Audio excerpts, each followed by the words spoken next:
Hey! Alors, on est parti cette fois pour Smolderon, que je vais aussi expliquer en HM. Je vais peut-être expliquer la petite subtilité qu'il y a en mythique, néanmoins, elle est pas très compliquée. Je pense que ce sera un boss qui demandera juste beaucoup de chiffres, beaucoup. Et les strats sont pas compliqués, tout comme Volcoros, mais si les strats sont pas compliqués, c'est probablement qu'il faudra bien taper et bien heal.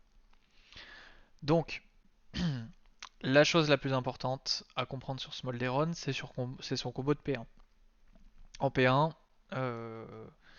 il y a deux spells qui sont importants. Enfin, on va dire le combo se compose de deux spells qui est important. Un soak, la moitié du raid qui va soak, et l'autre moitié du raid qui va avoir une petite AOE qui se représente comme ça, une petite AOE, et quand cette AOE expire, là on voit l'AOE, quand cette AOE expire, ça va balancer des traits dans plusieurs directions. Donc là je crois que c'est une vidéo d'héroïque, non, de mythique, pardon. En héroïque, ça lance 3 traits, un devant, un à gauche, un derrière à gauche, un derrière à droite. En héroïque, ça en lance 5, un peu dans toutes les directions. Euh, il faut se dire qu'il n'y aura pas d'assignation sur ce boss, en tout cas pas pour ça. Tout simplement parce que, comme sur Council, quand on parlait de. Non, est-ce que c'était Council? Je sais plus. Bref, euh, ce qui va se passer, c'est que la moitié du raid va avoir le debuff, l'AOE qui va expirer, qui va envoyer des petits traits, et l'autre moitié du buff va devoir aller soak. Donc si vous n'avez pas le debuff qui lance l'AOE, qui lance les petits traits, et ben il va falloir aller soak, ce qui est devant le tank, et inversement, comme il y en a deux par phase 1, et ben si vous savez que vous avez déjà soak ou alors que vous n'avez pas déjà soak la première fois, ça veut dire que vous allez faire l'inverse la deuxième fois. Oui, c'est comme Igira, je voulais dire. Comme Igira quand on a le debuff heal et le soak à faire.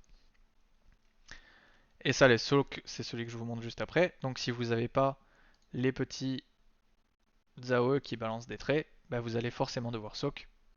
Et une fois que vous savez soak, si vous avez soak en premier, vous savez pertinemment que vous allez balancer des petits traits après. Ça c'est juste la technique tank d'ailleurs, parce que les tanks, si vous êtes à la même école que tout le monde sur ce boss, vous allez une fois soak et une fois envoyer des traits. Celui qui envoie des traits n'a pas le boss, et celui qui a le boss va soak, mais celui qui soak, obligatoirement, va récupérer à la fin une AOE qui est un peu comme Ximox, et qu'il faut éloigner du raid, parce qu'elle met des dégâts en fonction de la distance à tous les joueurs. Il y a un autre truc où j'ai pas mis ni de vidéo ni rien, et vous allez le voir, c'est un bait. Donc en gros, enfin j'ai mis un bait, mais c'est parce que c'est pas vraiment un bait, mais il y a des lavages geysers qui vont pop en dessous de nous. Là, je vous le montre sur cette vidéo. Il y a des geysers, des zones qui vont pop en dessous de nous. Et techniquement, on peut les bait en disant ah ben on se groupe tous là et puis ça va spawn autour. Mais en réalité, comme ça se produit en même temps que d'autres techniques, c'est probable que juste l'important c'est qu'on se mette sur le côté de la salle, que du coup les zones de lave vont être bait vers le côté de la salle et on s'en fout de si elles sont vraiment pack ou si elles sont un peu spread, tant qu'elles sont pas partout dans la salle.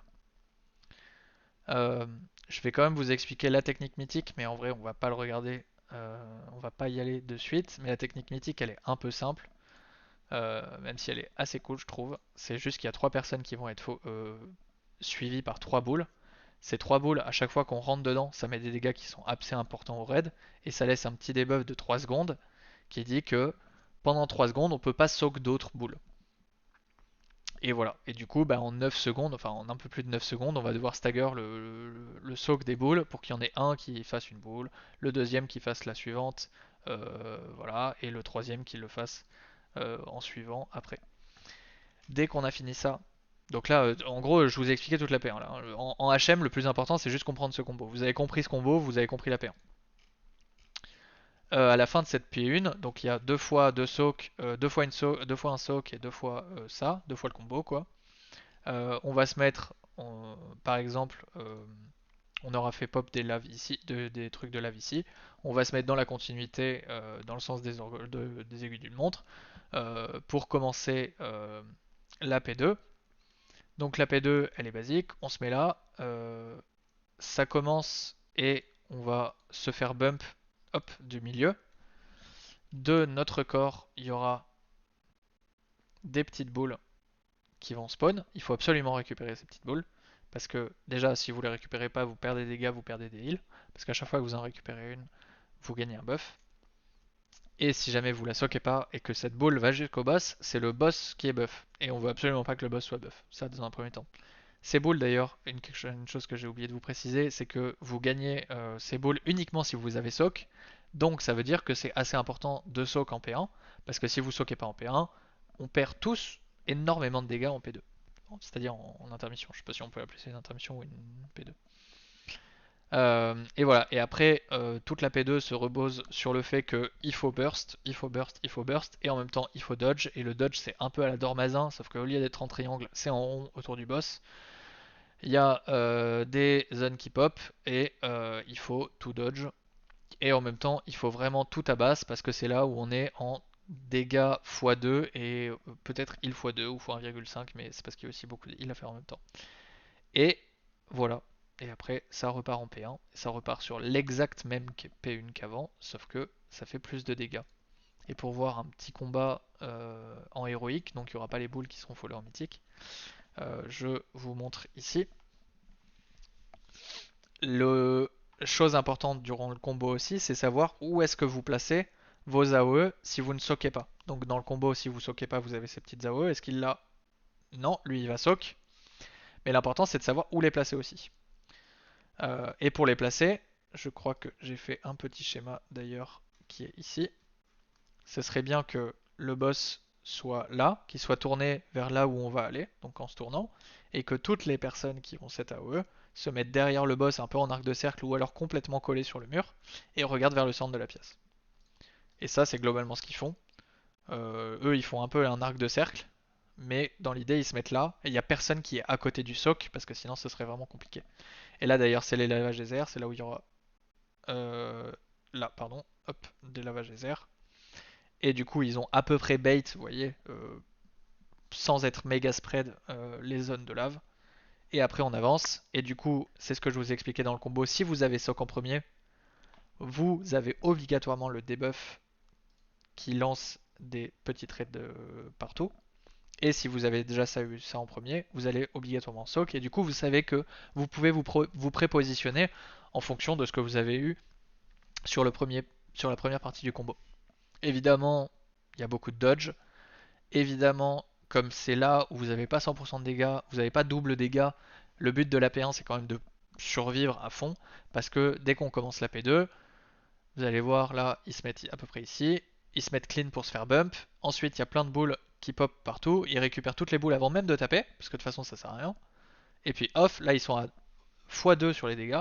Donc c'est vraiment important de survivre jusqu'ici parce que c'est là où on a le plus de value sur les dégâts. Et c'est même probable, d'ailleurs je crois que c'est ce que j'ai écrit, qu'on lust pendant cette phase. Et cette phase commence à peu près à 1 minute. Donc on gardera probablement les 2 minutes et les 3 minutes euh, pour cette première intermission. Et aussi la lust. À part les 1 minute qu'on mettra sur le début. Et après, je peux vous montrer tout le fight, mais ce sera assez peu intéressant. C'est toujours la même chose. Le boss, on le remet là. Les premières personnes qui ont les debuffs, ils se collent aux anciens laves. Les autres, ils vont soak. Il faut tout dodge. Toujours important. On soak, on dodge. Bah, c'est un peu long le délai, mais hop, on soak, on dodge. On fait hyper attention à ça. Il y a les lavages des airs, donc on se met à peu près collé aux anciennes trucs de lave. Comme ça, on bait la lave le plus proche des anciennes de lave. Puis après, ceux qui ont déjà soak, je vous le disais, on les debuffs qui vont expirer. Ou alors ceux qui n'ont pas soak vont aller soak. Donc ils peuvent se prépositionner. Il se positionne, il y a un soak. Juste après le soak, il faut tout dodge. Donc il faut dodge tout ça, c'est hyper important. Puis il y a les lavages des airs. Et là, le début de la P2. Je vais juste peut-être vous montrer ce début de phase 2 et puis après on arrêtera. Puisque c'est exactement la même chose. Le boss va au milieu. On se fait bump, donc on fait attention à ce qu'il y a derrière nos pieds. surtout pour pas se faire bump dans la lave. On ramasse en priorité toutes ces petites bouboules, puis ensuite on tabasse, on tabasse, on tabasse et on dodge. Sachant que chaque phase fait environ, enfin une phase 1 fait 1 minute et une phase 2 fait une trentaine, quarantaine de secondes je crois. Donc largement suffisant pour claquer tous les CD. Puis on voit aussi qu'il y a des moments où on aura probablement besoin de speed pour passer ça, sachant que là c'est en HM, mais en mythique ce sera très probablement encore plus compliqué avec des. Il va falloir être en mêlée, puis après probablement tout aller au milieu, sur le derrière, etc. Et voilà pour Smolderon. La bise.